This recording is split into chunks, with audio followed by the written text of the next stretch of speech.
My quotation today is from Tennyson's In Memoriam.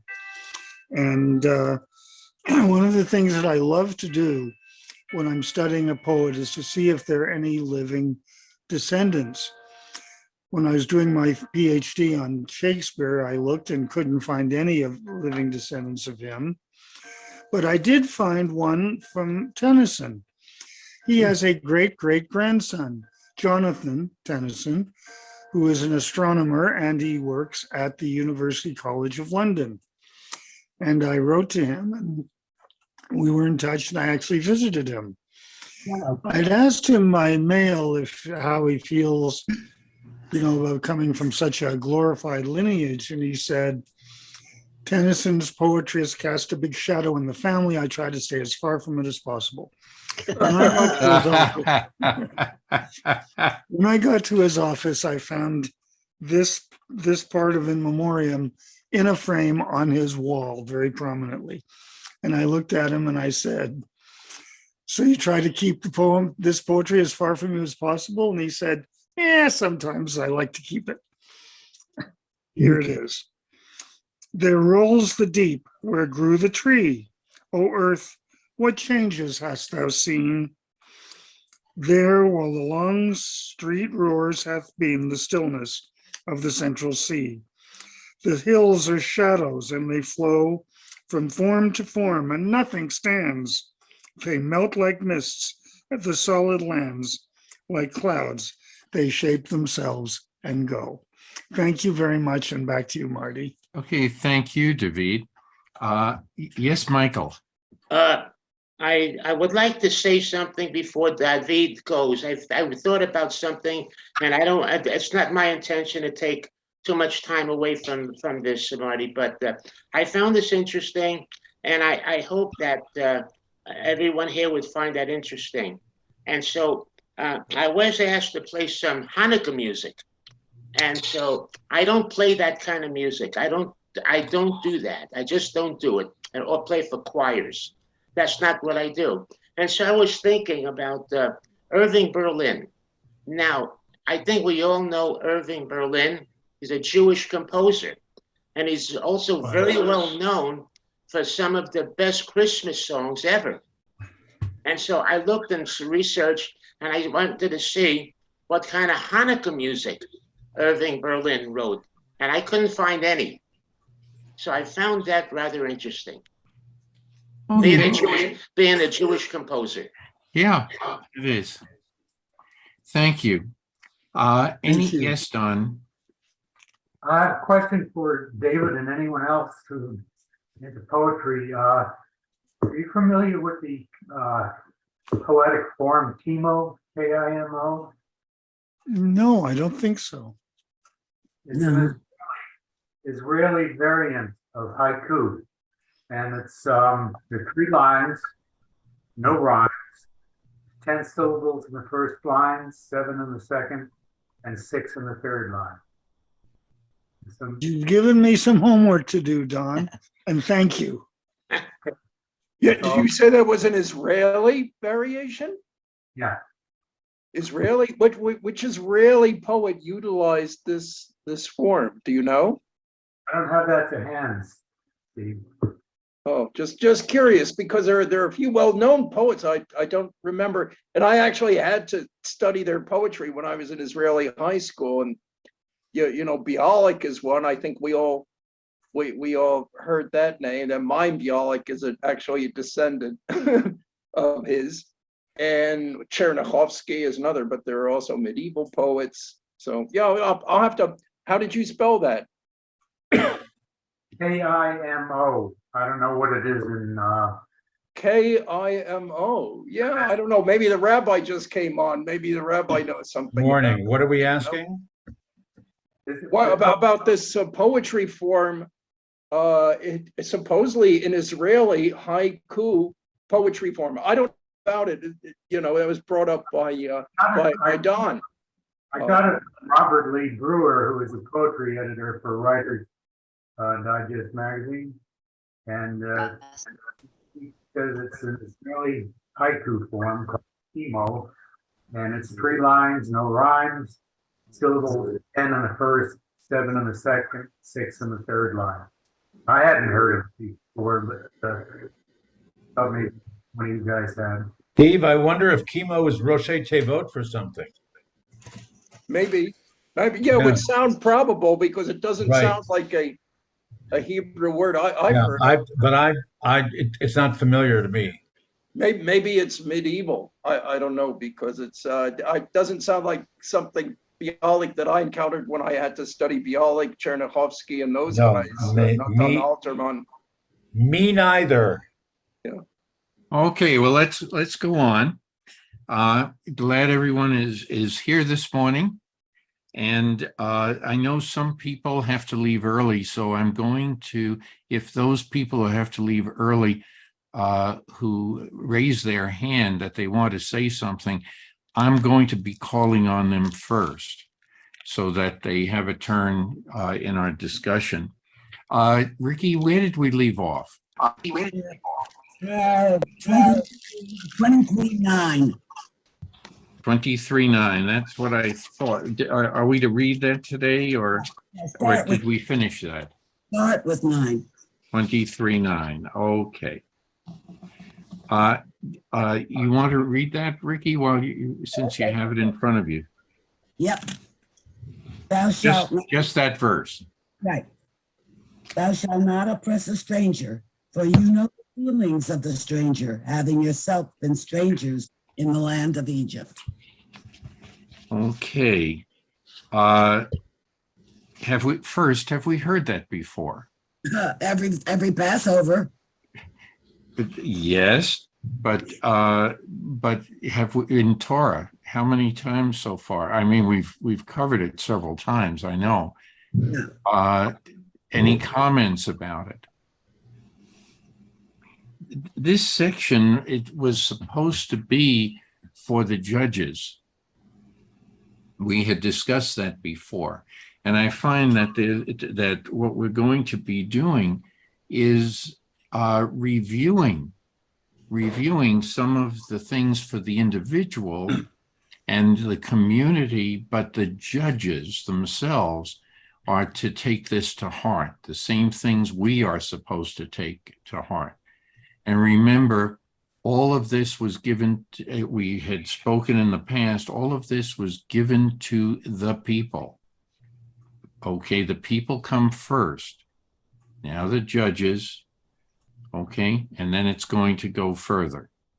So any other comments about this? Why is it important to always remember the feelings of the stranger? This passage says no. In other passages, it says remember. Yes, Don. Marty, just coming back to your statement, this applies to people. And I asked that question a lot, and as usual, I spent a week researching this stuff. But as far as I can see, and I'm going to post a link to it for the commentary, that Excuse me, Don. Yeah. You break up a little bit. Could you move closer to your microphone? I'm sorry, is that better? Better, much better. And Okay. I'm sorry, could I very briefly just ask where we are, please? Oh, I'm sorry. We are Exodus 23, verse 9. Okay. Go ahead, Don. Yeah, regards, Marty, to your statement, this applies to the people. As far as I can see, that it wasn't until Ezra that the commandments were really applied to the general Judaic population. So there's like 1,000 years from where we are now to when commandments were actually prepared on the. So I'm going to post the link that I had to the chat. I'm going to leave it. I don't want to discuss it, but I'm just going to post a link to the best Okay. discussion I could find. So are you saying that the preceding portions before this section in the Mishpah team, that it was added at the time of Ezra, or is Ezra just repeating No, what no, was in Torah. Ezra certainly is repeating it, but for the 1,000 years between Exodus and Ezra, it was really the priests and the judges who were burdened with the law. And of course, Ezra was after the first temple, the destruction of the first temple, if I remember. But the people who really were not held to these laws. As far as I read, I mean, I'm such a novice that I could be totally wrong here. I was interested, like, who is this for? Okay, I wanted to just Rabbi, could you add something? Well, I will only paraphrase the commentary which I'd heard before that's in Eitz Chaim, is that the distinction in the going along with the notion that these are instructions to the judges, okay, that in the previous verse or two, it assumed that there was already a relationship between the judge and the person whom he or she should avoid taking a bribe, showing partiality, things like this. The verse 9 extends that to somebody with whom the judge does not have a relationship, to a stranger. So don't stranger in the sense of not someone with whom you're acquainted. Don't overly oppress, or don't put additional pressure on somebody with whom you have never met before, et cetera, et cetera. It doesn't give a specific citation for where that comes from, but I had heard it before. Okay, thank you. This brings up another issue. What would have happened? Think about people and leaders and things like that, and what happens over time. I assume each priest lasted a long time. And what happens when people are into to get by? They have to do more and more trading. They have to spend more time on their farm or their ranch. They're herding the sheep or whatever, making pottery, things like that. What happens to people who become over time more indulgent in what they have to do in order to earn money? In terms of scripture.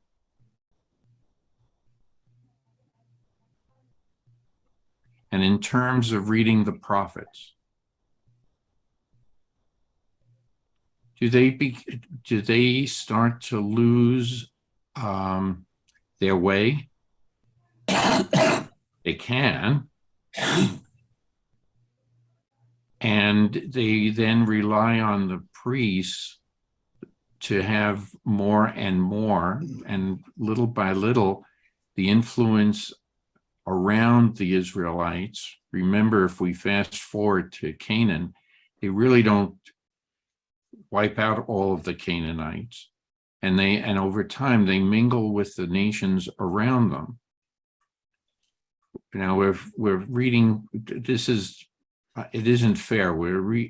But we have read it before about the admonition of getting rid of idols. We're going to be approaching some of that later today. But why is this important? Why is it important if you're assimilating?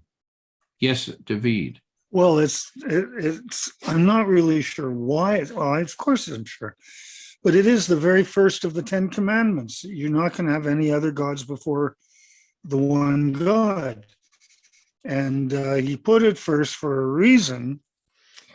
And I think he's trying to keep the people of Israel cognizant of the idea that as soon as you start worshiping anything else, you're breaking the first commandment. And that is, in a sense, more important than all the others, although in a more sense, they're all equally important. But that's how I'm seeing it. Okay. Any other comment? Yes, Don. We're still talking about, we were strangers in Egypt, right? Yeah, yeah. I wondered about that because we're only strangers because Jacob got hungry and moved the family down into Egypt to eat. So, I don't know Move how. closer, Don. Yeah, sorry. I gotta fix this microphone. We're only strangers in Egypt because Jacob and the family ran out of food and had to go down to Egypt and get some from Joseph.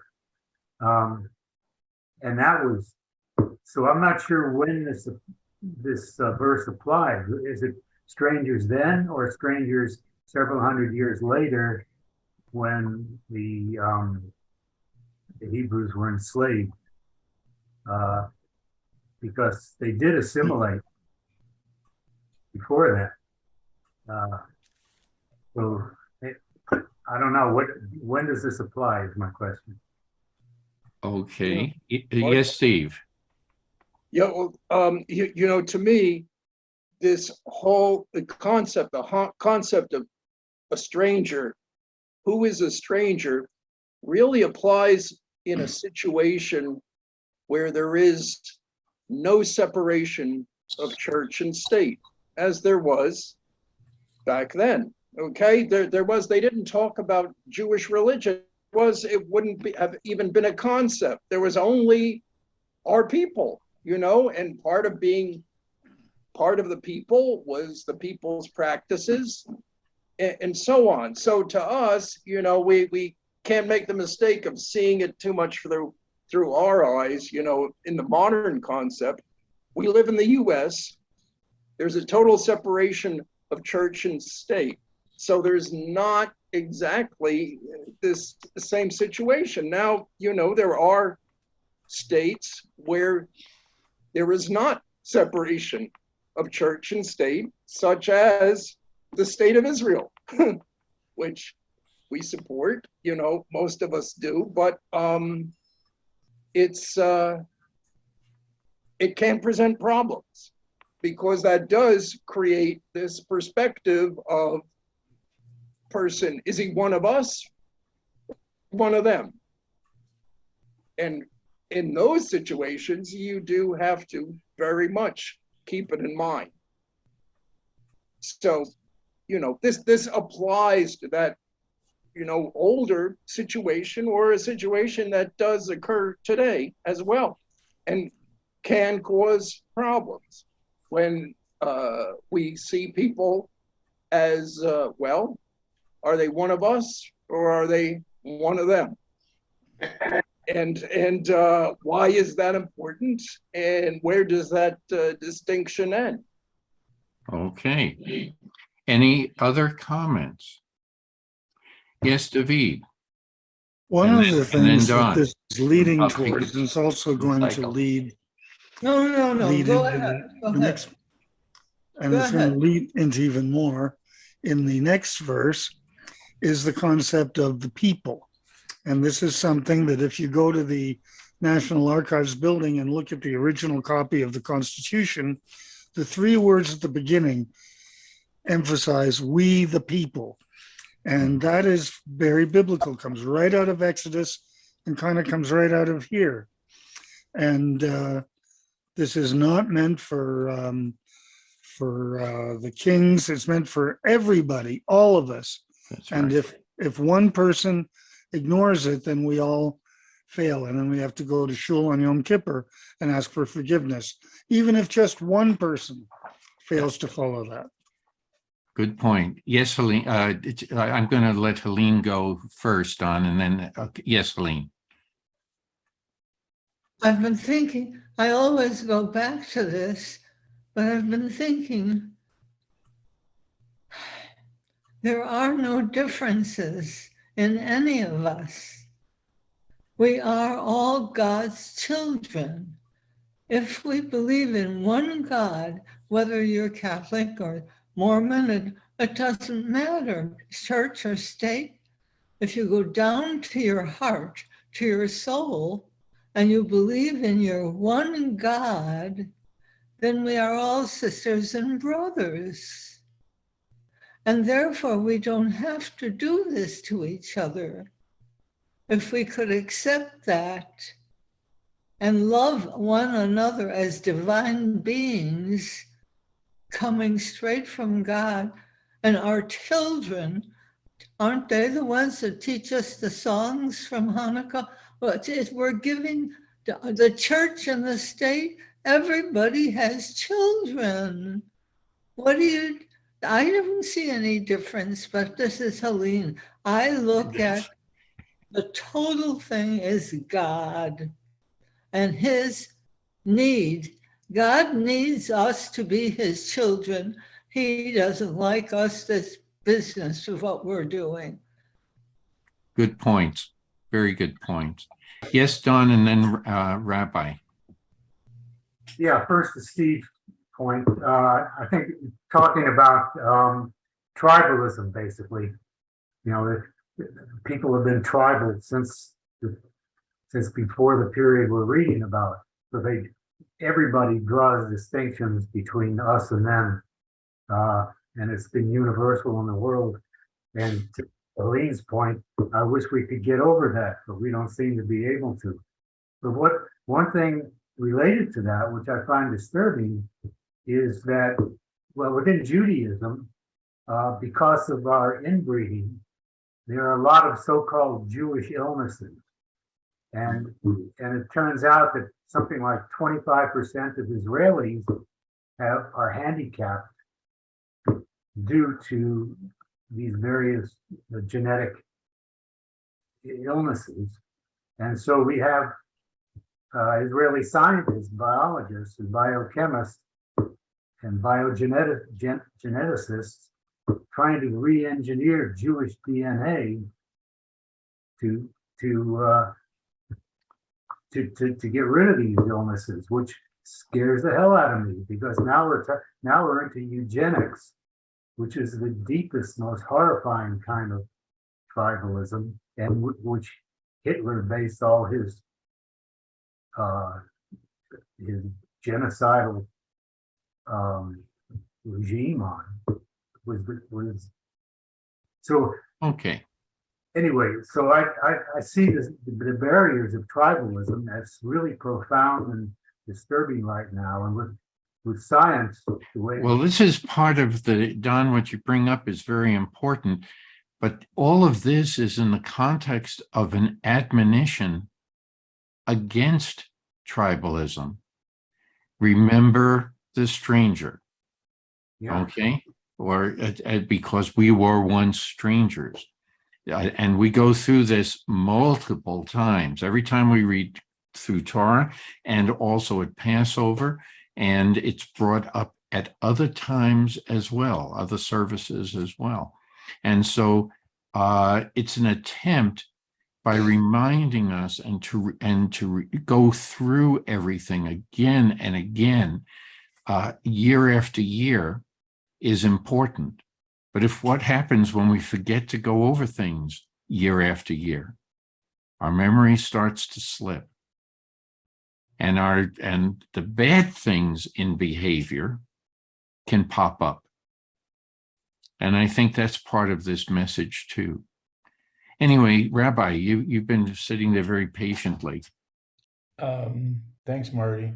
I can imagine two sets of my colleagues developing their sermons and teachings for this Shabbat in different ways.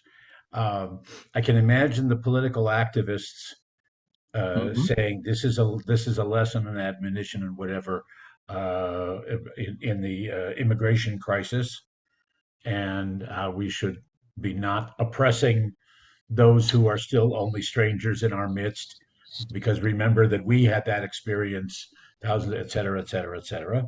But also I can see, and somebody made the reference earlier in this conversation, I can see that this is raising a question mark about assimilation.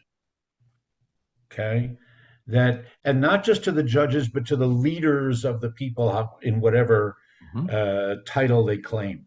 That some would say that this the gerlo tilchatz, don't put extraordinary pressure on someone who wishes to maintain their own identity from before. They're only, quote unquote, our term today would be resident aliens.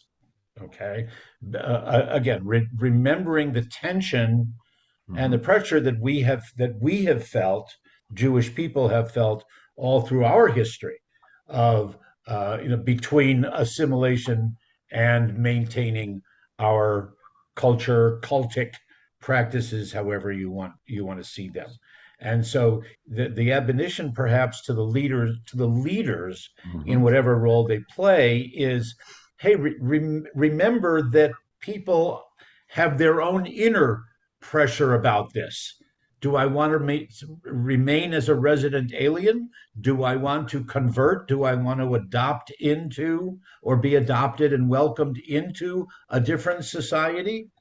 What about my past do I want to maintain and hang on? So what, it's don't oppress them, don't put added pressure upon them. And also remember that you went through this inner conflict as well, and perhaps are still going through it. All very good points.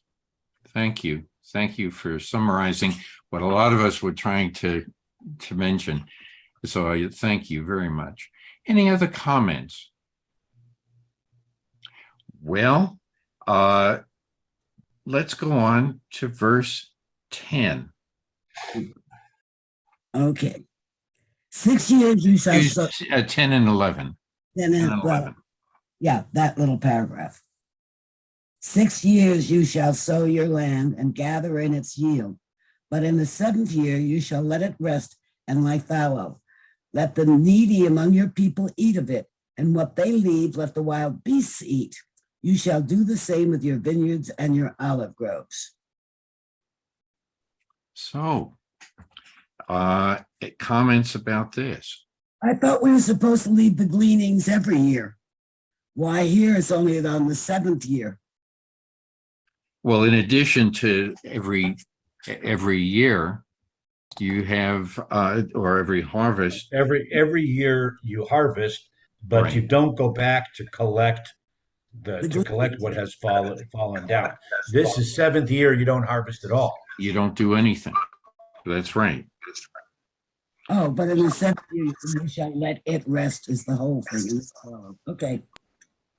So yes, Amy, please. Go ahead, Amy. I wonder if that is giving the land that the crops are grown on a chance to renourish, replenish, to be healthy as these remnants are plowed back into the earth and let it rest. On the 7th day, we are supposed to rest. And perhaps this is agriculturally intelligent. The agronomists in the group.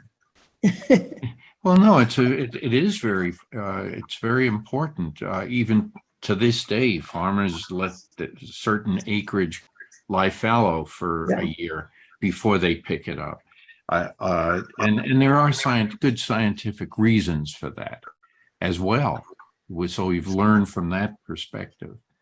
But why is it important from the spiritual side?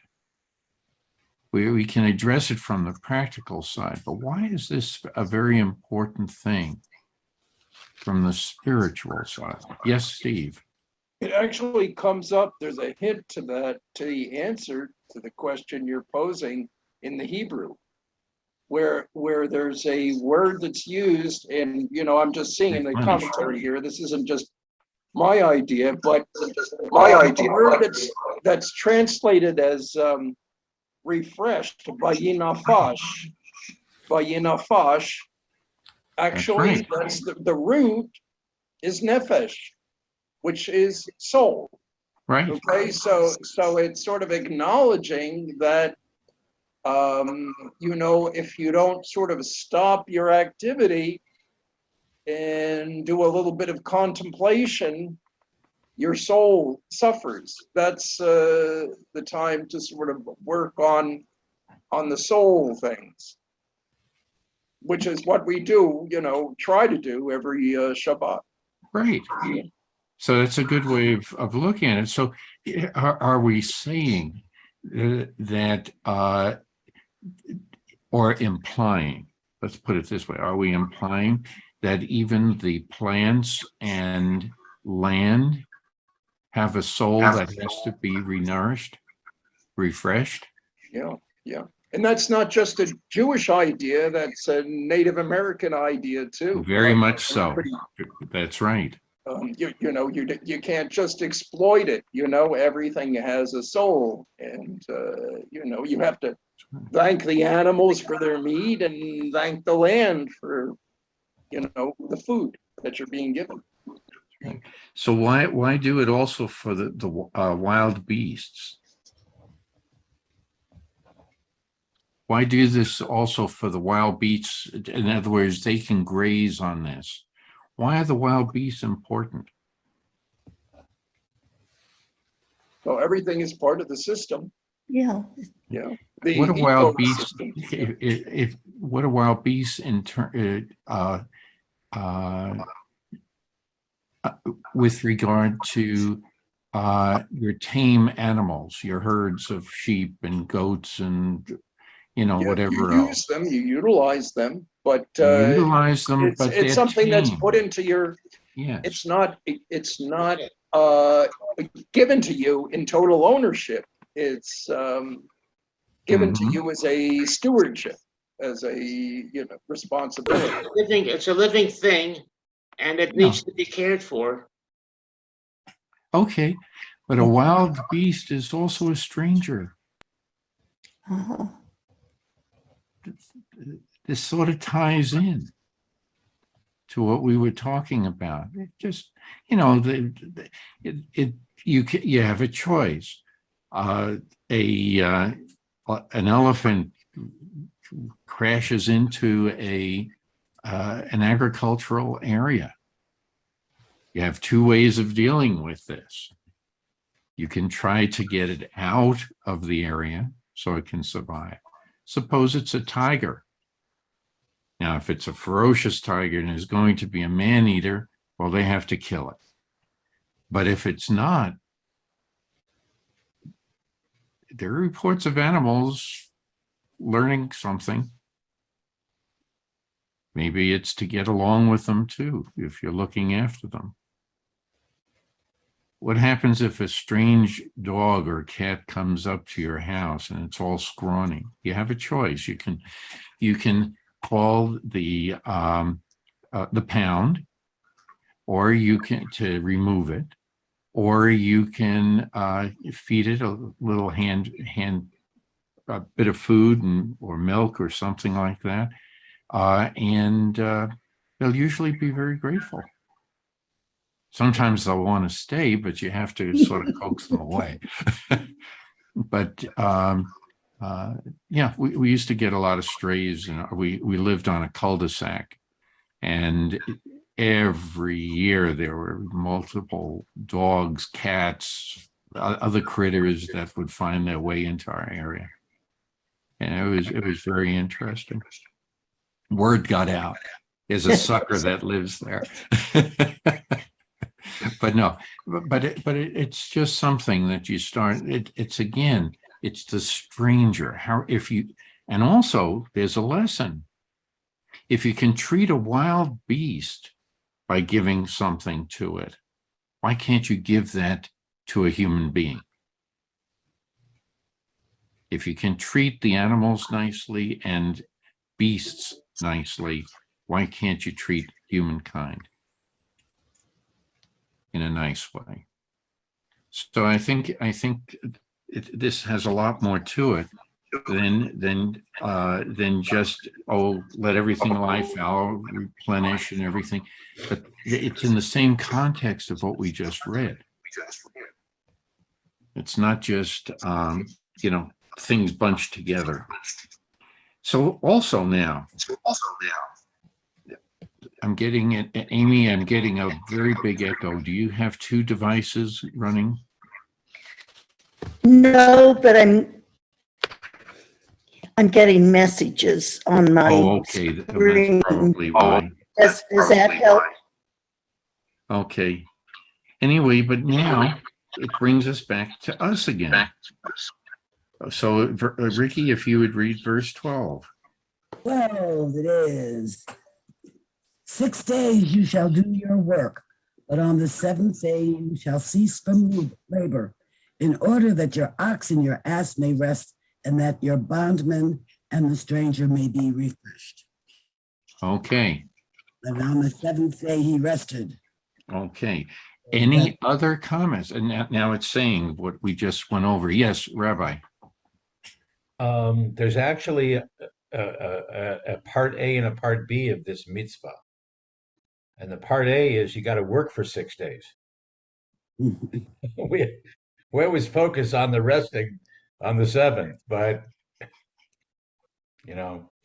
doesn't say you may. That's right. It says 6 days you shall work. So just do that, just to point that out. Well, actually, in an agricultural society, you have to work.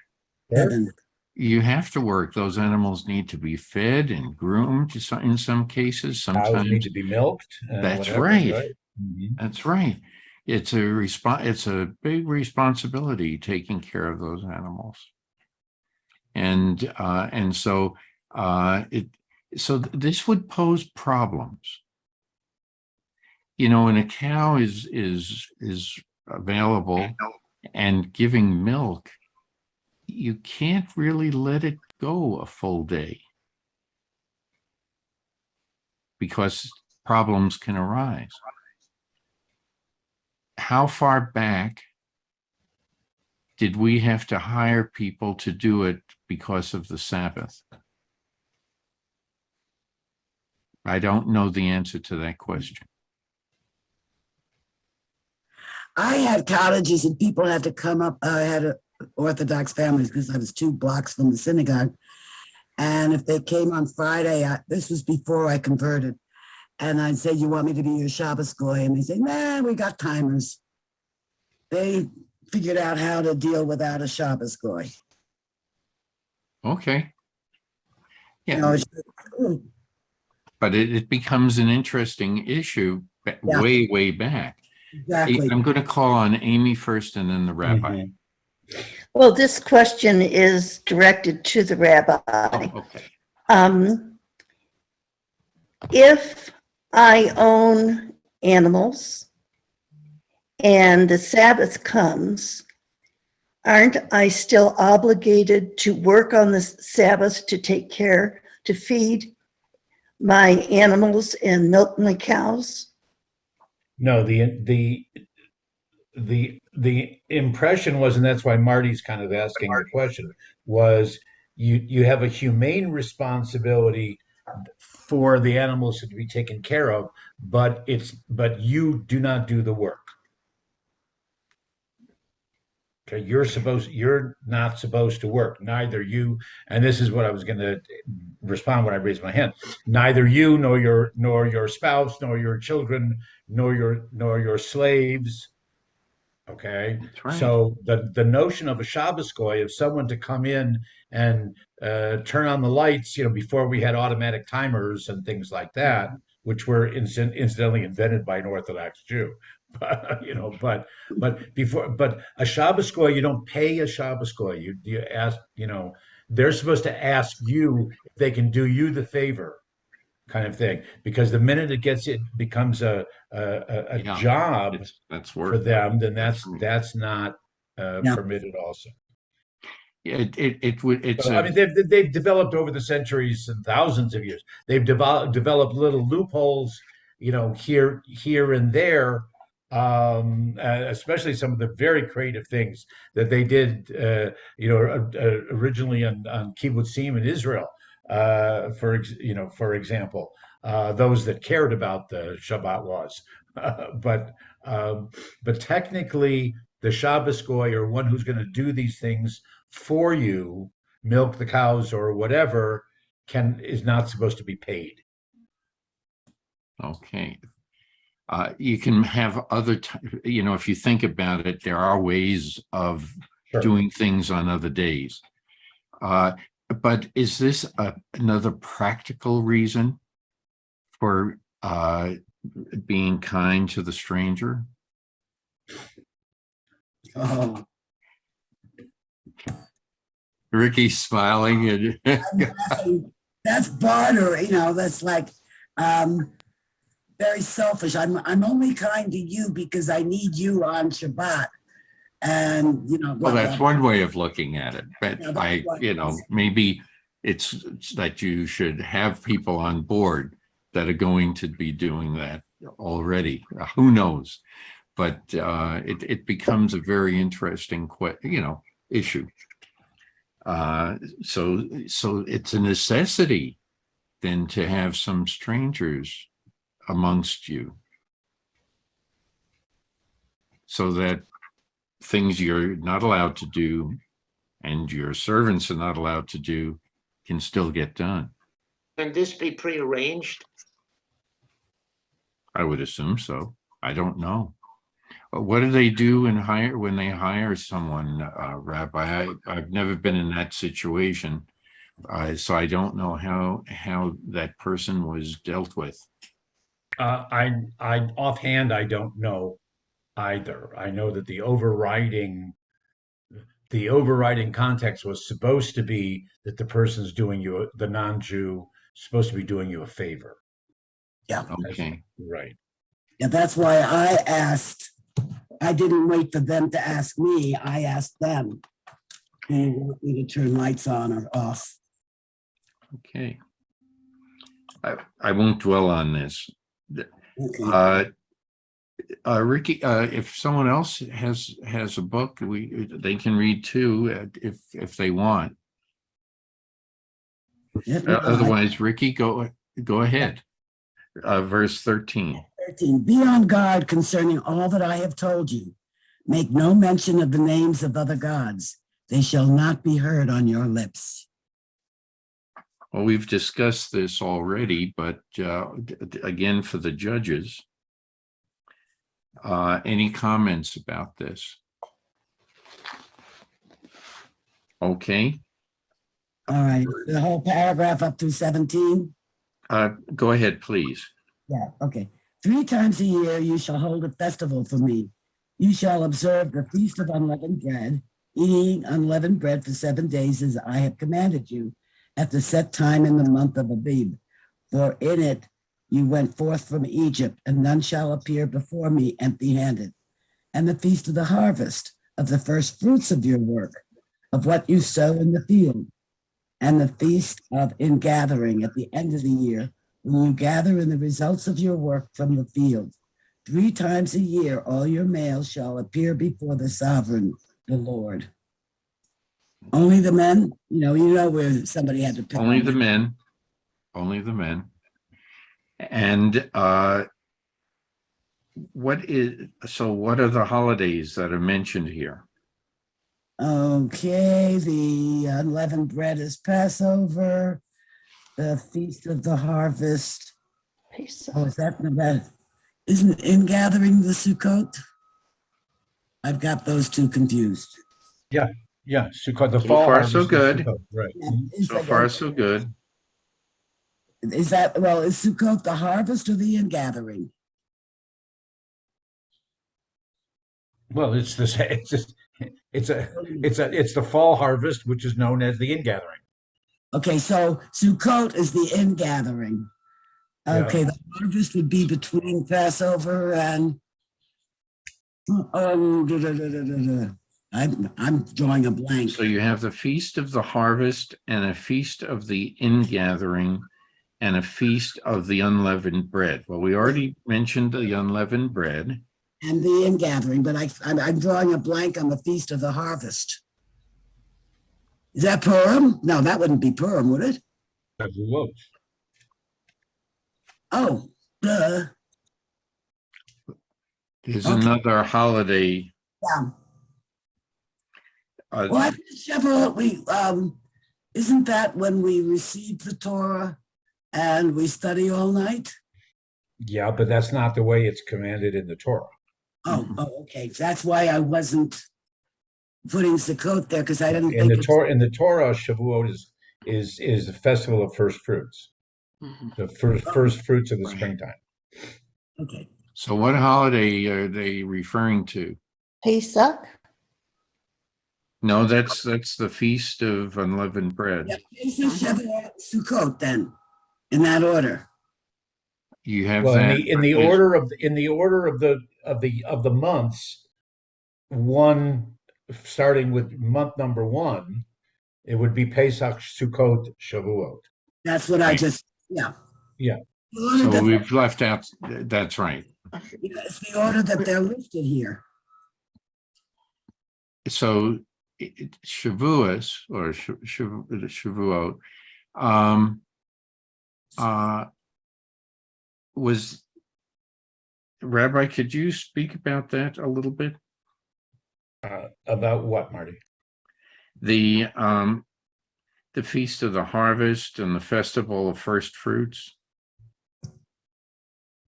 Well, Festival of First Fruits, that which we now call Shavuot, because fairly soon in Jewish history, after the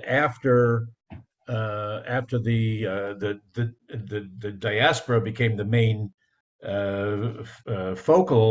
focal geographic point of Jewish practice, most Jews were not farmers, and they didn't have the property to be raising and bringing first fruits in any way, shape, and form. So, but they still wanted to celebrate as a memory trigger, if you will.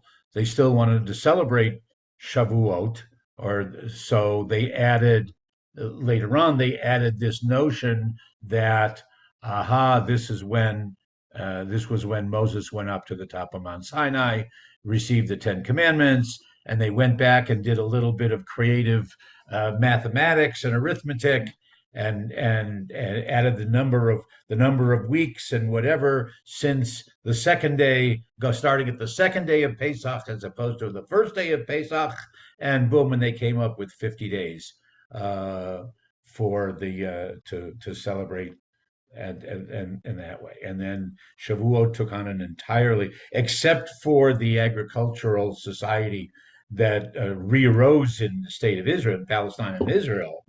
It's celebrated for entirely different reasons rather than the spring harvest. And so about when did this occur, Rabbi? If it occurred, I don't have any footnote anywhere as to when that the name was changed to the giving of the Torah. I'd have to look up when the name was changed and whatever, but certainly by Talmudic times. Okay. Certainly. I don't remember if it probably the debates happened in Mishnah, and then was being resolved a little bit after that. Okay. Any other comments here? Oh, I don't see any hands. So, Ricky, if you would please read verse 18. 18, I will. No, it says you shall. Okay. You shall not offer the blood of my sacrifice with anything leavened, and the fat of my festal offering shall not be left lying until morning. Okay, that's sort of a rehash. We've heard this before. What's the word festal? I never heard that word. The which? My festal offering, festal. What does that mean? I found a word I've never seen before. It's an isn't it an offering? In the form of feast, Wait a minute, did you say Vestal? festal, F-E, F Oh, like in fest. my festal offering shall not be left lying Okay. until, so is that the feast offering? I mean, what is that an alternate spelling? I don't know. I don't know. I do not know. You shall not, in my book, it says you shall not offer the blood of my sacrifice With anything leavened with anything leavened. and the fat of my festal offering. Oh, okay, yes, I do have that. Festival. Okay, festal offering refers to the fat of the entrails of the sacrificial animals. Okay, Okay, thank you. it's in my footnotes. Very good. Any other comments? Well, that means clean up after yourself. And it's a rehash of not boiling a kid. I'm looking at the next one. Ricky, go ahead and read the next one. First fruits of your soil you shall bring to the house of the Lord your God. You shall not boil a kid in its mother's milk. Okay. Any other comments about that?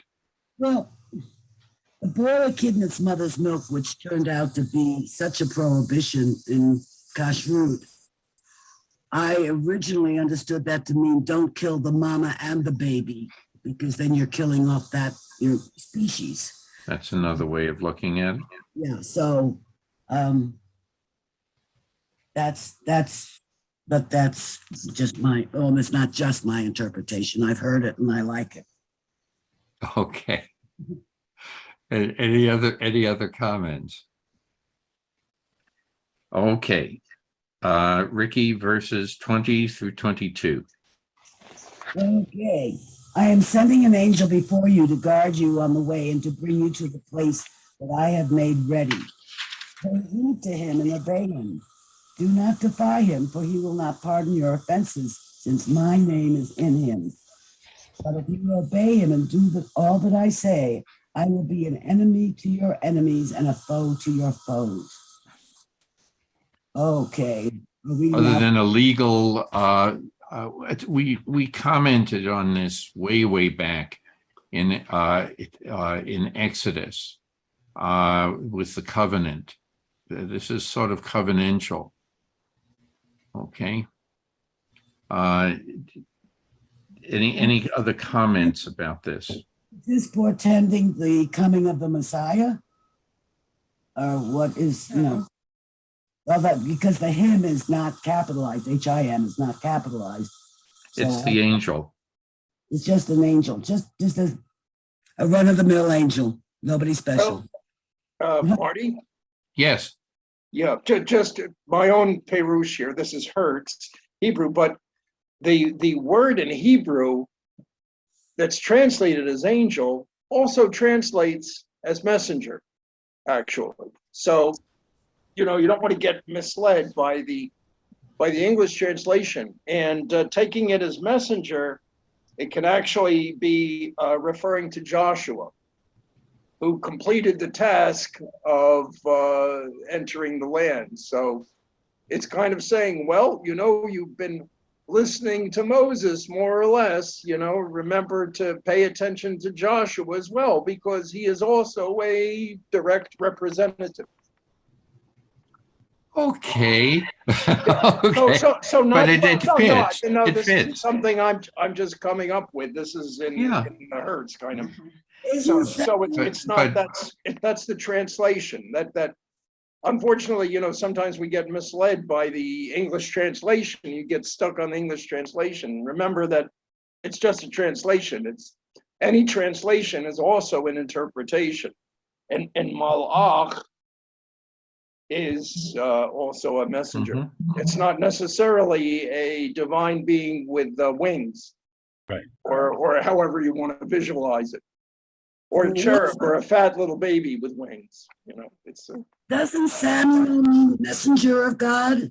I mean, the EL ending of all the various people's names. I thought one of them meant messenger of God. but I don't remember which. Was it Samuel? It's not Samuel. Okay. Well, somebody, let's see, Okay, well, you'll think of it. well, no, Any other comments? Enrique, if you can find it, you'll be able to bring it up to us. no, I made a list of all the ELs and what they meant as they came to my attention, and I don't see it now. I found it, Okay, but I got a few here that I still don't know what they actually mean. But okay, Nessa, where are we? 23. yes. When my angel goes before you and brings you to the Amorites, the Hittites, the Perizzites, the Canaanites, the Hivites, and the Jebusites, and the Green Valleyites, and I annihilate him, you shall not bow down to their gods and worship or follow their practices, but shall tear them down and smash their pillars to bits. You shall serve the Lord your God, and he will bless your bread and your water, and I will remove sickness from your midst. No woman in your land shall miscarry or be barren. I will let you enjoy the full count of your days. Well, Okay. that says a lot. That's very specific. Well, yes, Don, go ahead. I just wonder if anybody else is, let me get closer to the mic. Thank you. If anybody else is seeing unprovoked genocidal violence here. Okay, oops. Go ahead. There's a question. No? You're doing this all I can say, we've been talking about people who God went to even before the Jews, even before the Israelites, that did things and abandoned God or didn't listen to want to hear it or think what he had to say. Maybe they rejected their version of the Torah because it does ask an awful lot. But he's commanding the Hebrews to kill them all. I mean, pretty radical. Okay, I just threw the question out there. I'll back off now.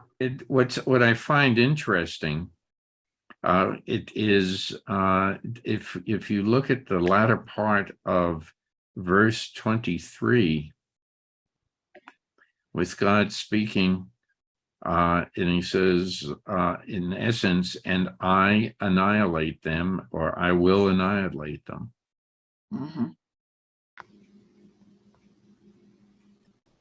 So we're still talking in a, and then it rapidly goes into spiritual interpretations of things. So, Rabbi, I have to ask a question. I know what Don brings up, it weighs heavy on Don. And it's a good question. Why does this statement come up so frequently? We spoke about the other. Are we taking on in this, just like Abraham takes on a fight? You know, the war.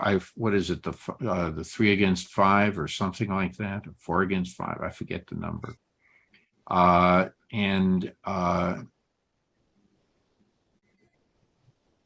Is this reminiscent of that? Or is this something that, we're going to just be going into these areas and taking over in God's name, as Don says? So what is the rabbinic take on this? It's a toughie. Sure, it's a toughie. And Don is not the first, nor will he be the last. That's right. To join with many of us in stating, and and anything from just mild discomfort and confusion on up to absolute rage on how, how should that be part of our posture as human beings who are supposed to be light to the nations, role models for the kind of description that we've seen about how to act in battle. We were talking about the ethics in military stands and things like that.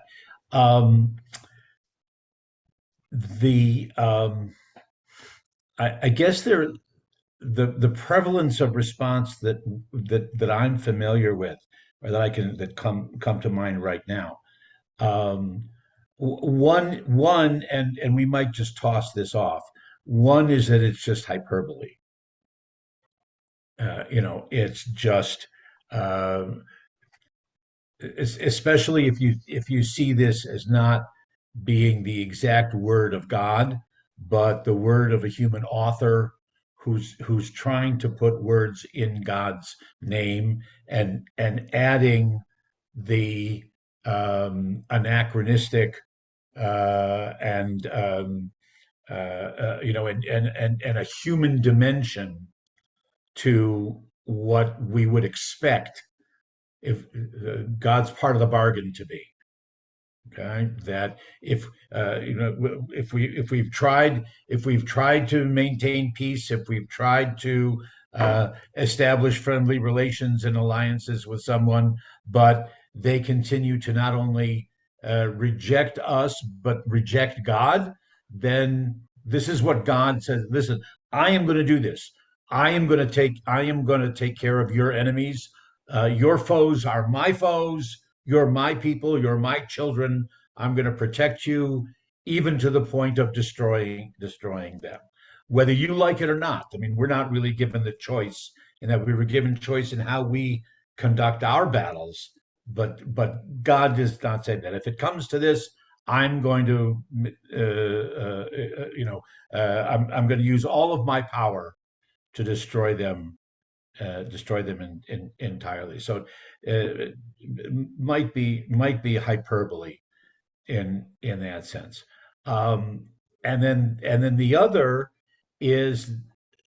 interpretation kind of takes it in a different direction, saying that there are some things that God does, part of God's plan, whether we agree with it or not, whether we understand it or not, but this is the way God wants to conduct God's role, the divine role in the world. Okay, and even from this, I mean, we know darn well from everyone on this call, we know darn well from our own personal experiences that there still is sickness, and there still is disease, and there still are miscarriages, and there's still and on and on and on, that whole list in that paragraph. Okay. Ultimately, we have to respond to those. Is God doing that? Did God not intervene when those things arose? How do we answer this? So Marty, I guess, or Don, I guess it's an ongoing discussion. Frankly, I admit personally, it's not resolved in my mind for many reasons, but I try to, as Steve was saying before, also we have to put it back into the context and the frame of reference of thousands of years ago, of what did this mean. And it was important to the editors or the authors of the Torah to posit God's ultimate power. And also for us not, Abraham could question God, but it's not up to us to question what God said that the divine power would do. Okay, I three hands are up there. Just a minute, Steve. Ricky had her hand up, and then Michael, and then Steve. Go ahead, Ricky. Ricky, you're muted. You're muted, Ricky. Yeah, I know. I was on the phone. Okay. I think this is a contradiction because it says, you shall not bow down to their gods and worship or follow their practices. That, okay, but shall tear them down and smash their pillars to bits. But we're told to be friendly with the stranger. So Mhm. if we have not bowed down, if we have not torn down and smashed their pillars to bits, then the next sentence doesn't apply. So, Okay, well, no, this is why the questions are asked. That's right. yeah, so, Yeah, but but those aren't strangers. Those aren't gerim. Those are enemies, or if we want to be honest about it, those are the people who inhabit the land that we Right. want that we want to that's take. what he gave us, Those right? are not strangers. Those are identified Words. differently. There are gerim and there are oivim. Okay, Wait, oive. You know, the oivim. Those are the enemies. oh, Okay. so you got to beat up Good. your enemies before the Lord will do all these other good things for us. We shall smite them. Mhm. Okay. Go ahead. First Michael's, then Steve, then Don. And then Marty. I'm going to squeeze myself in there. Okay, Go ahead, Michael, you're on. okay, thank you. I think that what I'm going to say comes from my time in the Orthodox position. And if I can remember what somebody said, is that thousands of years ago, the Jews or the Israelites were closer to God. The relationship between God and the Jews at that time were very, very close, and that God would intervene whenever there was problems by others. Keep it as simple as that. If that's what I can recall, possibly. My memory it's not that good anymore. I forget things, and so if I can remember, I think that would be in a nutshell. Also, the rabbi mentioned about diseases and sicknesses and things of that nature. In the last 100 years or so, the Jews have gone away from the religion of Judaism in a way that that God just did not find kindly to him. And many say that in the Holocaust, during the Holocaust, a cure for cancer, cure for heart disease, cure for diabetes was buried in the ashes of the Holocaust. Who knows? But that's what some say. Okay. Thank you. Steve. Yeah, well, unfortunately, that the point that's being raised is religious zealotry, which is unfortunately one aspect of religious practice, even modern religious practice. So that's what's being discussed here, but actually it does have some parallels. We could say, oh, well, that was then and this is now, and we're a little more enlightened now. Well, the problem still exists, and we all know that the state of Israel didn't just spring up.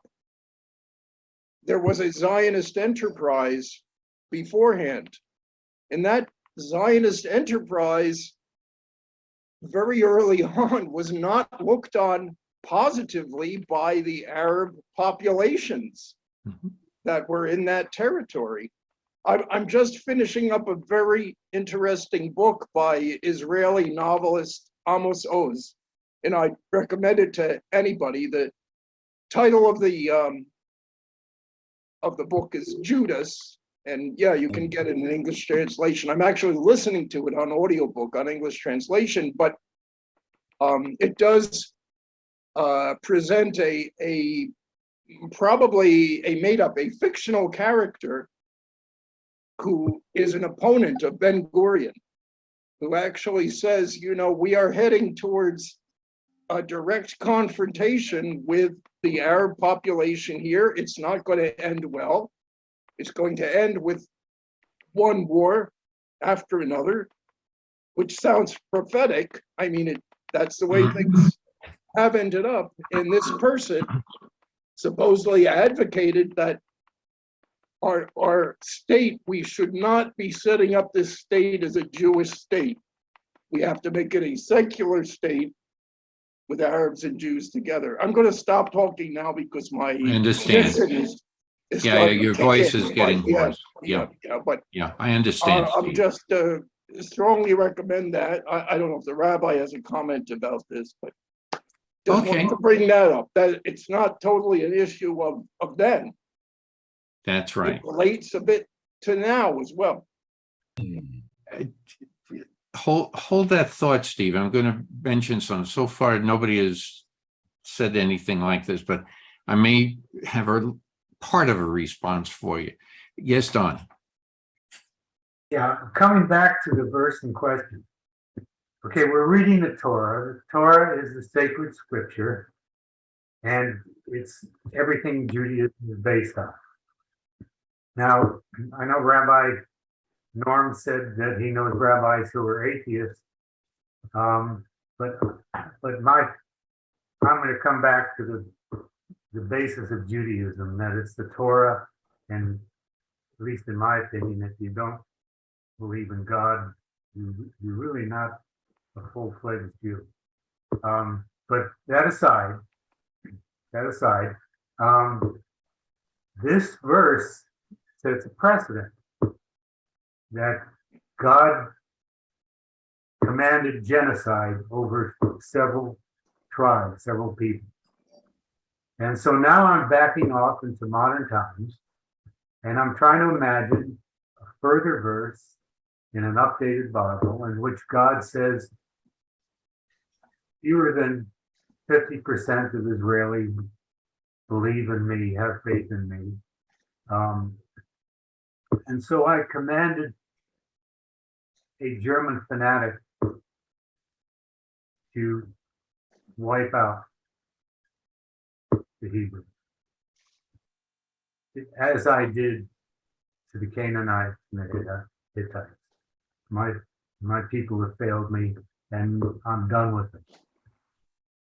So I'm asking, has any Hebrew scholar, the Rabbi Norm you know of, taken that perspective? No, not relating to the 20th century catastrophe, but there are lots of scholars that use the same thinking towards the destruction of the first and the second temples. Mhm. Yeah. Okay, the scholars or the prophets warning that that's the same statement, that listen, if the God in whom, and I have problems personally with the phrase believe in, because I prefer believe about rather than believe in, because so many people have different ways of expressing or maintaining their thoughts. But if that same God was willing to do or to allow the destruction of the temples and the diaspora, I mean, and the expulsions and the exiles and whatever, then it stands to reason that the same God would have allowed, if not directed, the show. I mean, I know that that's a horrible thing to say, and I don't accept it, but logically, I suppose it would follow. But I go back to that, at least classical traditional Judaism, as I understand it, it is not God saying, you must destroy, you must, totally wipe out and da da da. It's at the end of a certain process. Okay.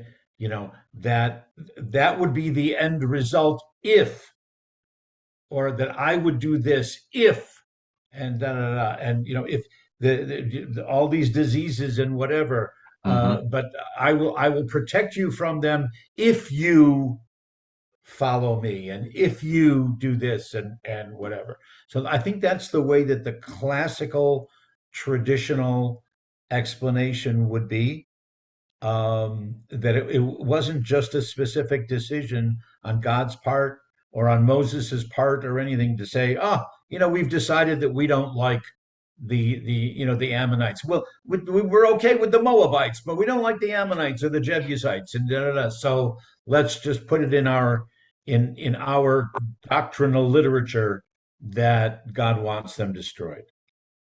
I don't think it came about that way. Okay. The reason I wanted to, I was hoping somebody else would address this, and this is also in the form of a question for everyone, especially the rabbi. And that was, and that is, for me, I recognize that there is it's very obvious, it's very specific and like that, but we've read other specific stories before. And could this be metaphorical? That if you're with God, God will be with you to fight for what he's given us. And just leave it at that as the message here. That's the message I've taken away from this, because this goes into other details, but maybe this is the way contracts were written at that time. I don't know. I will be your ally in war. I will do, if you do this for me, I will do this for you. I don't know. I know that has been written before. We even discussed that before when we reviewed the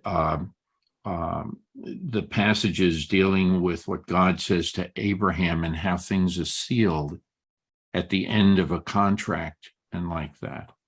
And it's like a repetition of the same, I know this is more of a spiritual contract,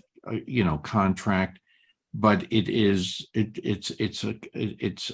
something deeper than that. And that's why I wonder if it can also be taken in that light, that if you are with me, I will be with you, and you will reap all the benefits of my teachings. And just leave it at that. I don't know. So, any other comments? Okay, because I could also read Moby Dick as an allegory, or I can read it just as it is on the page. I don't compare Torah to Moby Dick, but this is, the way contracts were dealt with at that time. So, following in the vein that we have been discussing before I interrupted, Ricky, if you would read verses 27. Well, why don't you read it The whole all the way paragraph? through to the end of 33? Yeah, that's okay. Will do. I will send forth my terror before you, and I will throw into panic all the people among whom you come, and I will make all your enemies turn tail before you. Turn tail. I don't think that was ancient Hebrew. Okay. I will send a plague ahead of you, and it shall drive out before you the Hivites, the Canaanites, and the Hittites. I will not drive them out before you a single year, lest the land become desolate and the wild beasts multiply to your hurt. I will drive them out before you little by little until you have increased and possessed the land. I will set your borders from the Sea of the Reeds to the Sea of Philistia, and from the wilderness to the Euphrates. For I will deliver the inhabitants of the land into your hands, and you will drive them out before you. You shall make no covenant with them and their gods. They shall not remain in your land, lest they cause you to sin against me. For you will serve their gods, and it will prove a snare to you. Okay. Any comments? Ricky just read an awful Yeah. lot. Where do you start with the enemies? I mean, with this paragraph. But again, it's, hey, they left out the Jebusites this time and the Perizzites. And all the way to the wilderness of the Euphrates. You know, there's just a lot of little things in here. Okay. The last two verses are a repeat of, we make no covenant with them and their gods, lest they cause you to sin against me. Okay. Any other comments? Well, independent. Rabbi, did you have any other comments here? No, not really, other than seeing another politically oriented sermon today on on behalf of those who would say, well, this slowly we're going to drive them. It's not all going to happen at once, and slowly they're going to da, da, da, da, da, and and all this continuing up to the present time. I've seen some people, portraying it that way. And again, and not to get into a whole political thing about the state of Israel or whatever, but there are some who think that Israel should encompass all the land from the Mediterranean all the way to the Euphrates. So,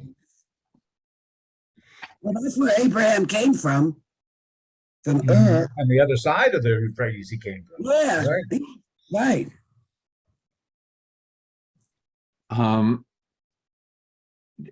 I was doing some reading, and I've often told you I'm a fan of Rabbi Sachs, and he has mentioned this in several of his books, Mishpatim, and his comments were sort of interesting.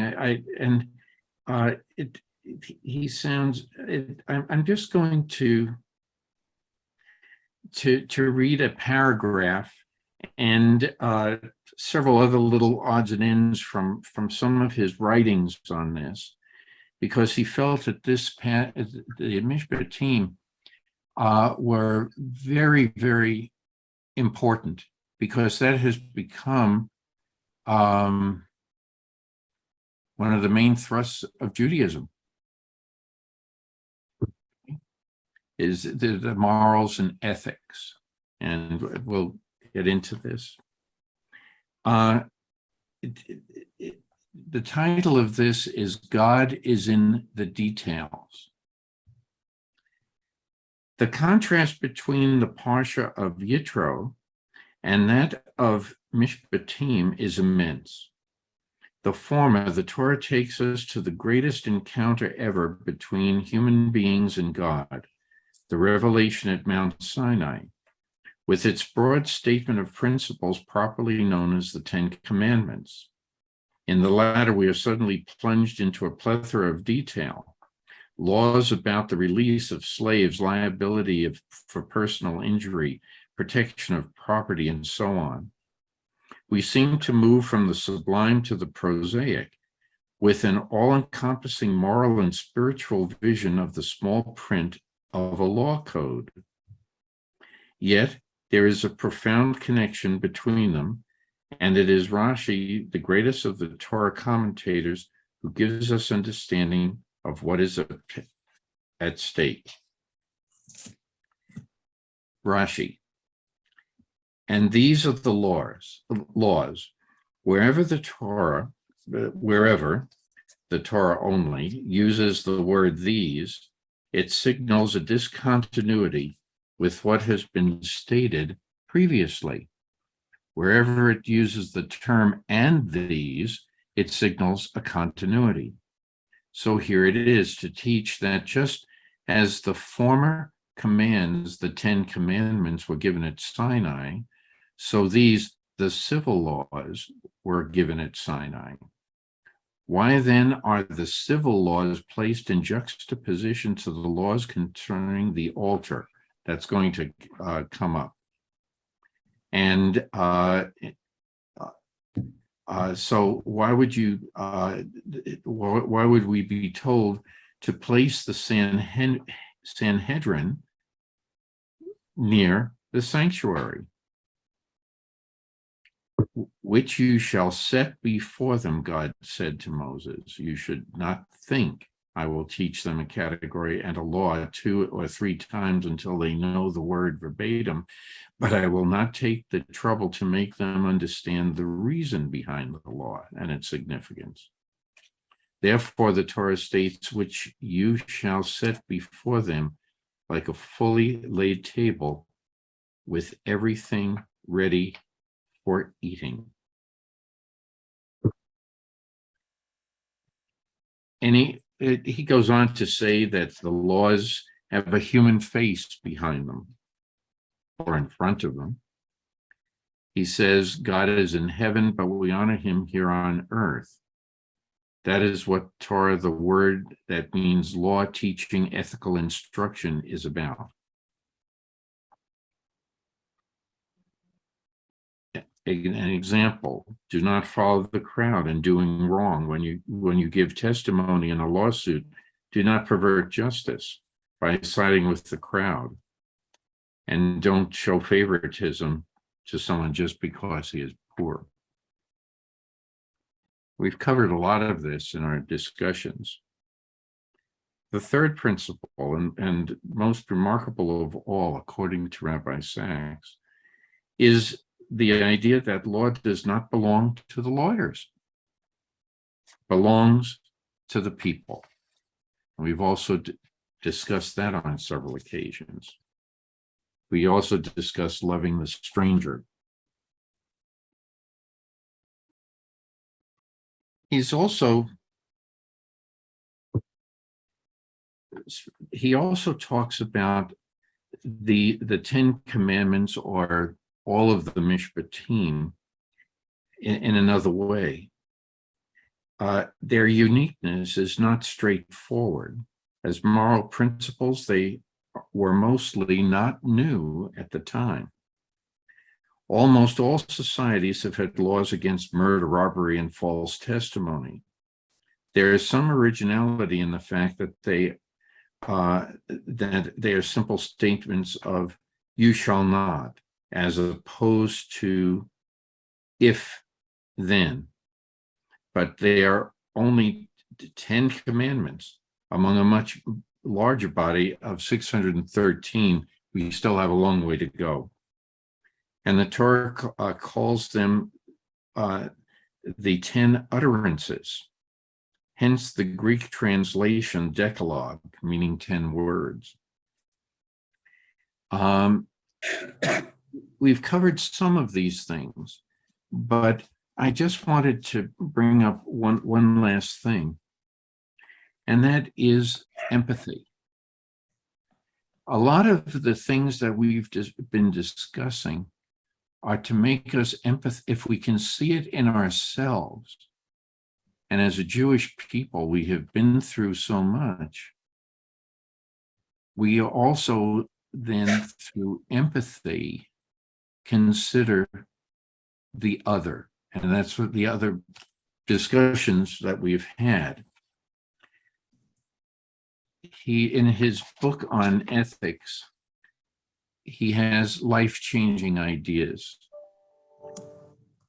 If you seek to change anyone's behavior, you have to enter into their mindset and then say the word or do the deed that speaks to their emotions, not yours. I thought that was pretty powerful, because all of the discussion, it's not just for the people, it's not just for the judges, but by living it, we will show other people the benefits of our actions. And they may say, hey, that's not a bad idea. Comments?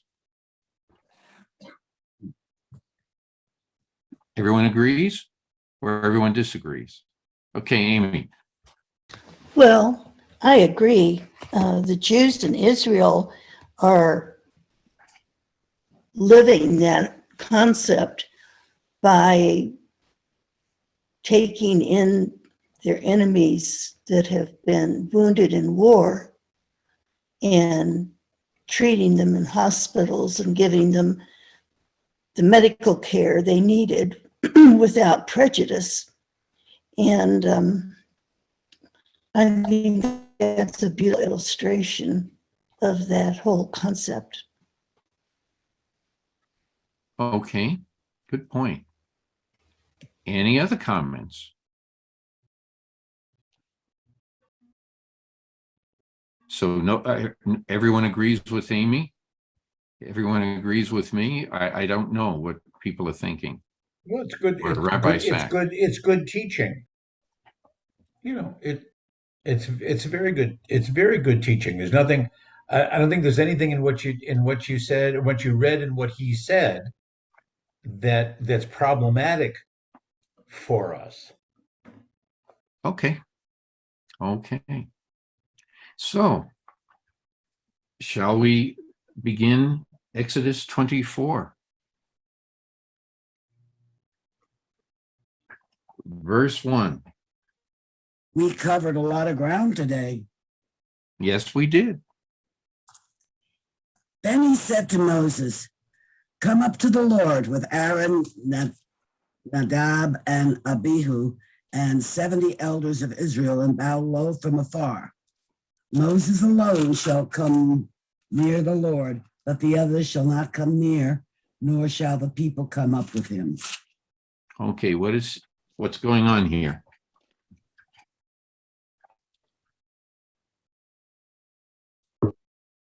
Why is he calling for the 70 elders, all these guys, but then that they can't come near? Come up where? Well, you go up the mountain.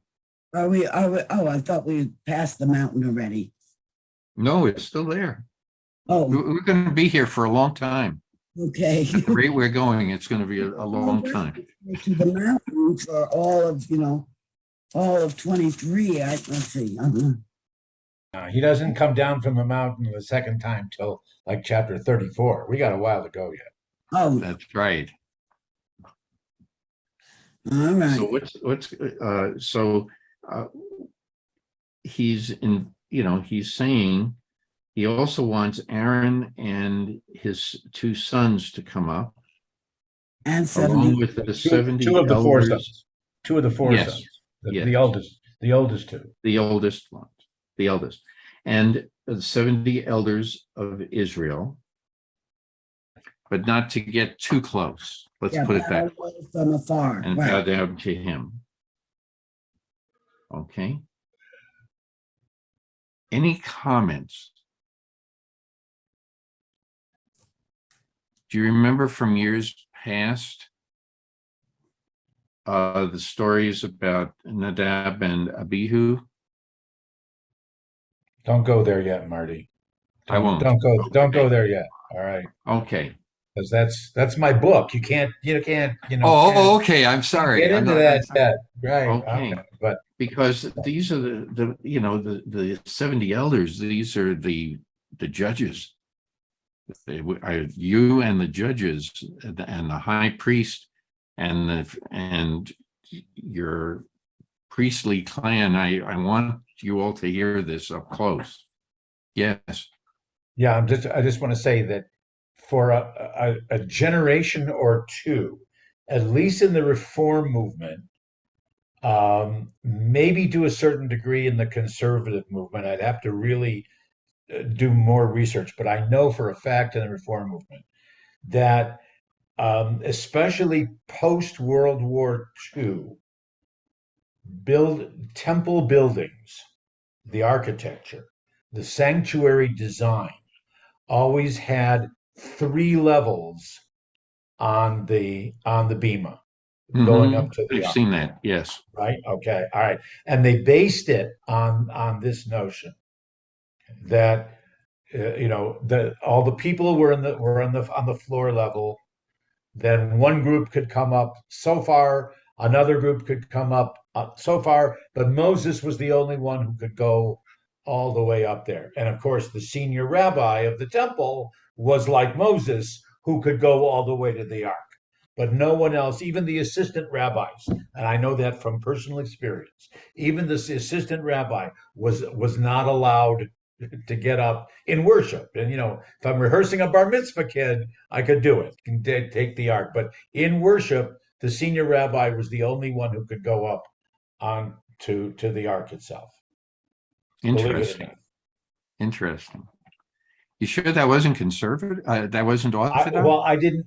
The synagogue, the conservative synagogue that we attended, there were two when I was growing up. The conservative synagogues that we attended, one, the only access to the bema was from the sides. Mm-hmm. So there was no Yes. like first step going up several steps Yes. to get there. Okay, and then the other was a converted house, so it really everything was on the same level. Interesting. Yeah. Any other comments on that? Okay, Ricky, go ahead with verses. Just verse 3. Okay. Moses went and repeated to the people all the commands of the Lord and all the rules. And all the people answered with one voice, saying, all the things that the Lord has commanded, we will do. Moses Okay, now, I'm just going to stop here. Okay. Why is this an important statement? An important verse?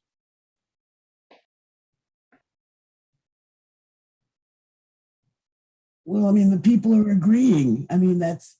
Yeah, they're basically saying Yeah, we agreed to this contract. right, exactly.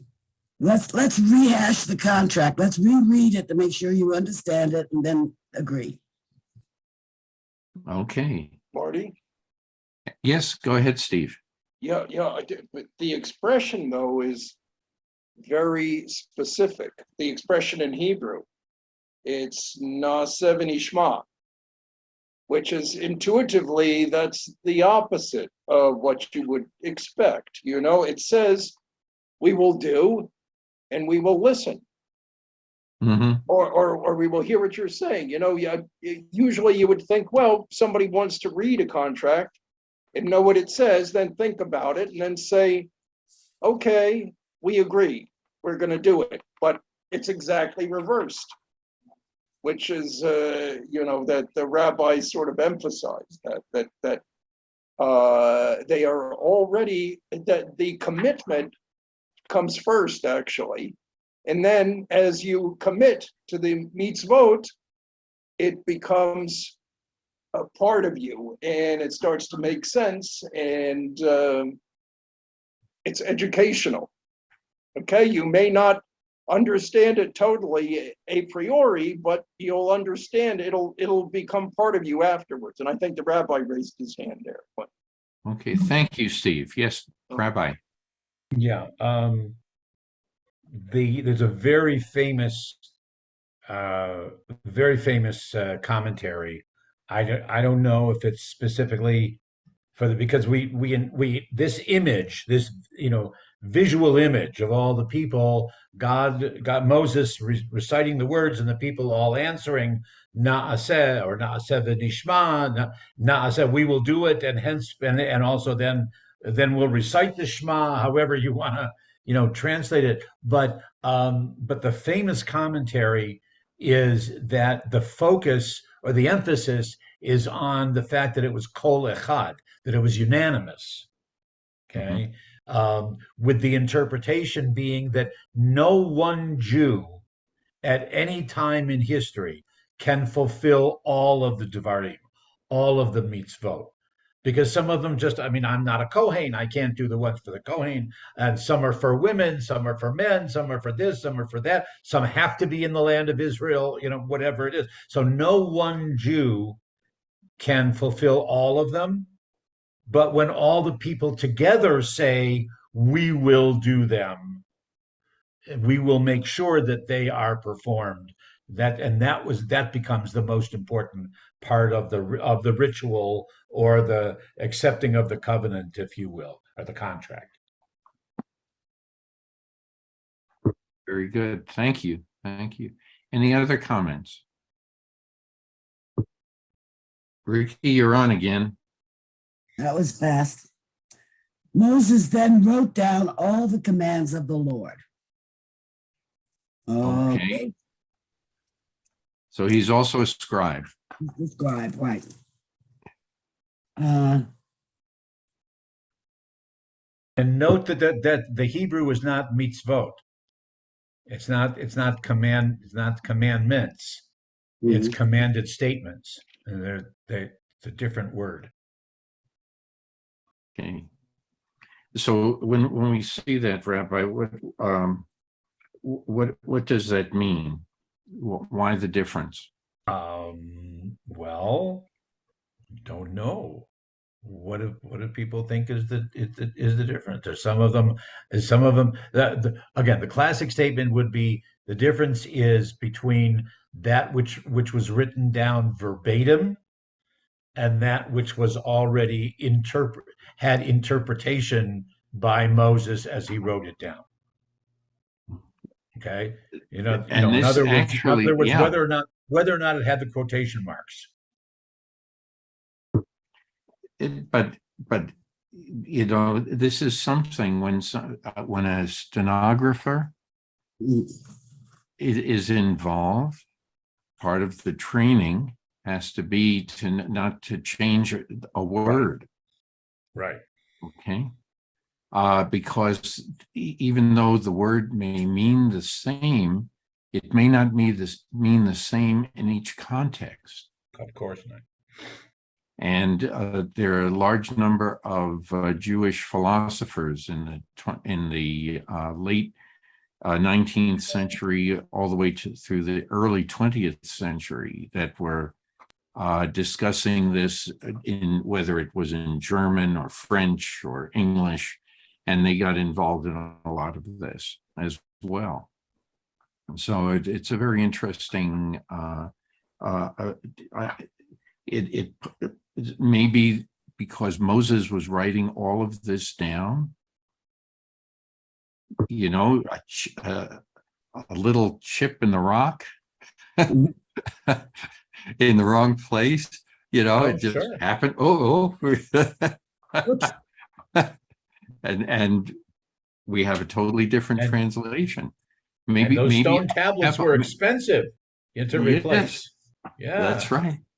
And you all know the joke. This was the first medical prescription in 2 tablets, right? Take these 2 tablets and call me in the morning. Right. Anyway, enough about that. Let's go ahead and Ricky, if you will. How far? We interrupted verse 4. Right, but I mean, how far do you want me to go?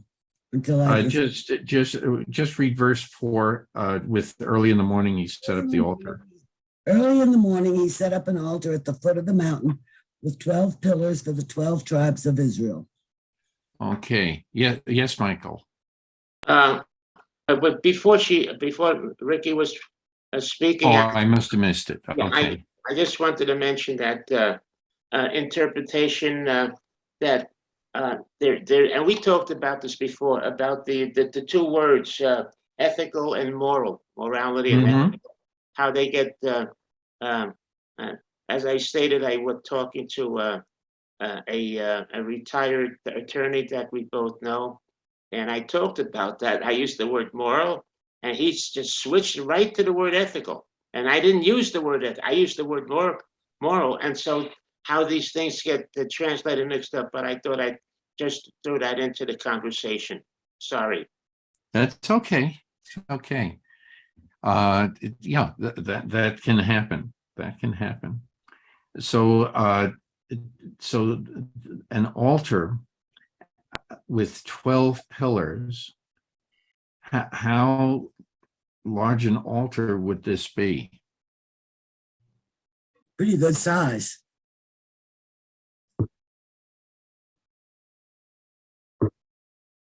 Well, it could be. Does it have to be? No.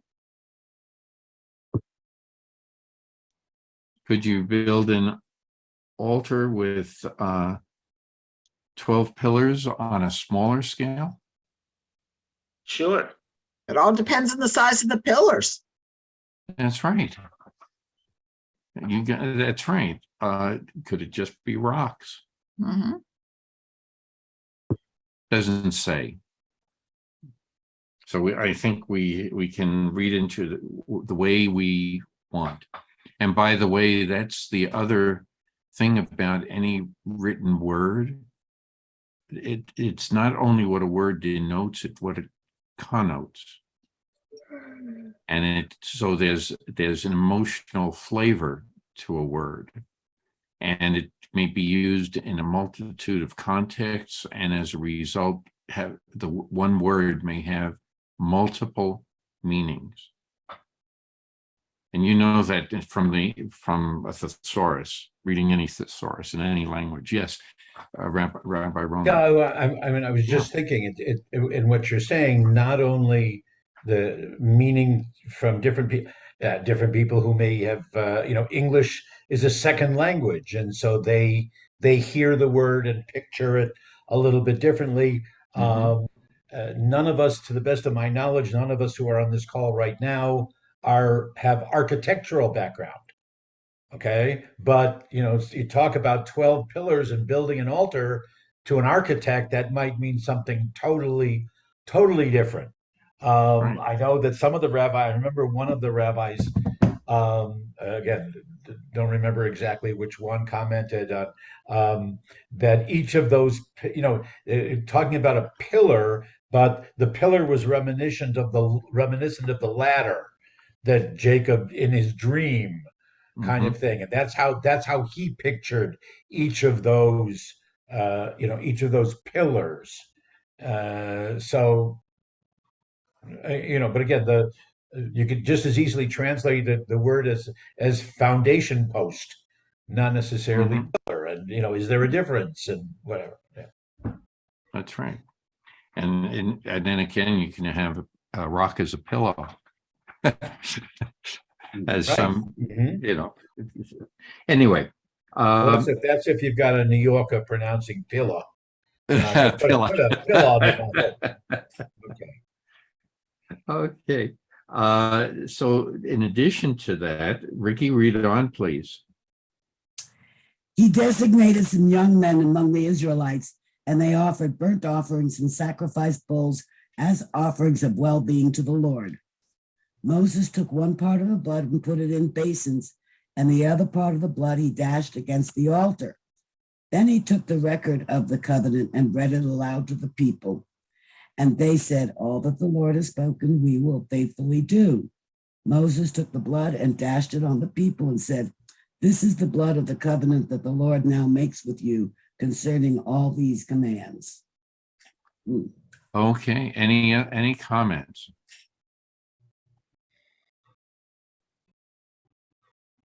We will faithfully do is the translation of the phrase that Steve was talking about before. We will do and obey is do and obey. Yes. Yes. Here he's reading it again to the people. Okay. Now there are those are biblical scholars, but also there's an ancient tradition that talks about like with Rabbi Sachs, far be it from me to just refer to him by his first name, but Rabbi Sachs is talking about that this whole section of the Torah is indeed a separate book, okay, and is referred to here as Sefer HaBrit, as the book of the covenant, as opposed to one of the other the five designations of the five books of Moses. There is a strain, both traditional and in more recent scholarship, that this whole section was either written at a different time or written by a different hand separately, and kind of placed in here, like Ricky said, are we still at the mountain? Kind of thing. That here it's just kind of this whole section is a long parenthetical addition into the narrative. Got it. And I've heard some of that too. Thank you for reminding me. Yes, Don. Yeah, I'm wondering if this verse isn't the source of the Catholic Holy Communion. Of sprinkling with the blood? Yeah.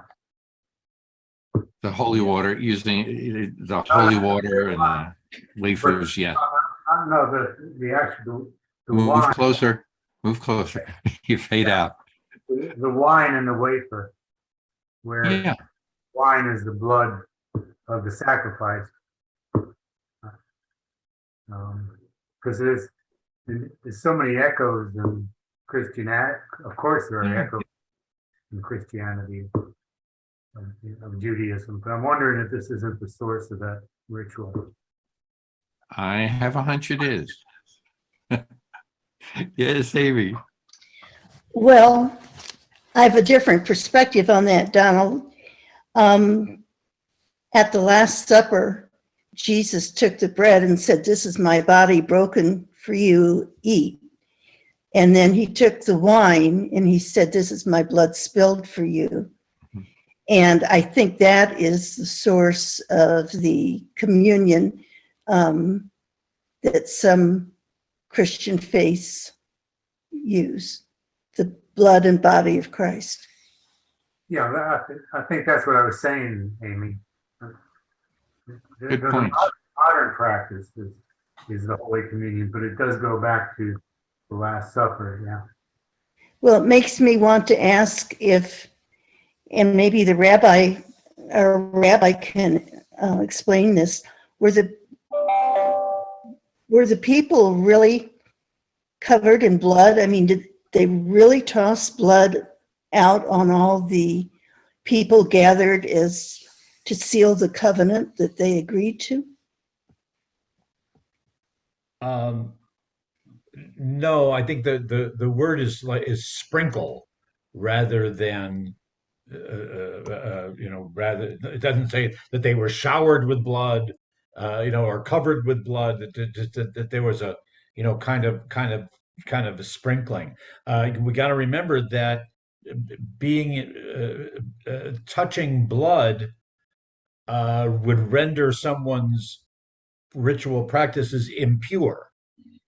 So it wasn't something that they wanted to do a lot of, but I suppose symbolically it was, well, here you're an active participant in this ritual of sacrifice by having a little bit of the blood over you. And I just wanted to say, as far as the connection to the Christian practice and the communion and Eucharist and whatever, is probably because it was a ritual, it was a rite, R-I-T-E, that the people were familiar with. May have had different purposes, and so Jesus or Paul or whomever, they rewrite it, so to speak, within their context and their theological position. But it was something that, oh yeah, I remember that's what Moses had the people do, So this is not totally foreign to us. So it was really a sealing of marking the people with the covenant, the promise. That's a very good way of expressing it. It's a good way of doing it. Of marking the people for their participation in the covenant. Yes. One of the things also, when we think of the Brit Milah, there's a little drop of blood that's also shed. Okay. And so it just means that you've sealed a relationship. It's more than just a contract. The rabbi had mentioned that before. It's more than a contract. It's a relationship with God. And there have been a lot of rabbis who've written about that. This is when Aaron started the first dry cleaning business too. There you go. No, it was a guy named Jefferson who moved from Queens into Manhattan. He was so successful. But no, it was. But seriously, it's interesting. It's just Native Americans, they still do the ritual of blood brothers and blood sisters. Okay, so the blood is it's a powerful symbol of strength, of spirit, and of life.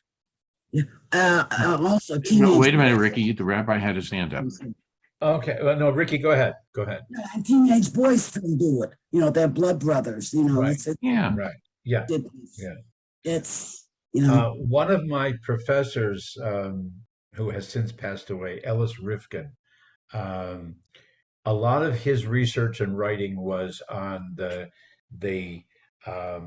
power struggle between the Moses people and the Aaron people. Okay, and I remember hearing him give an interpretation of this, that we know that Aaron, to designate his position in the hierarchy, we know that Aaron was definitely sprinkled with blood as part of his ordination. But here Moses says, no, Aaron ain't so special. Everybody gets sprinkled, kind of thing. Just as a separate aside, the founding rabbi of the temple, hi Betty, the founding rabbi of the temple that I served up in Michigan, had it written in, because he helped establish the temple. He had it written into the bylaws, the constitution, whatever, of the congregation, that the congregation respected not only freedom of the pulpit, but that the pulpit recognized the freedom of the pew. Okay, that the people had just as much power in the role in the life of the congregation as the rabbi did. And in explaining it, he used that very Ellis Rifkin teaching that I'm talking about, that that here was the scene that that the supporters of Aaron said, look, Aaron is so special that he gets sprinkled in blood and it doesn't affect his ability to serve as as God's representative, and and the Moses side comes along and says, no, that's not the kind of religious people that we want to be. We want everyone to be just as important. So we're all going to have a little bit of sprinkling of the blood, kind of thing, all centered in this little episode. Okay. With that, I think that's enough reading for today, because we can't cover that much in 2 minutes.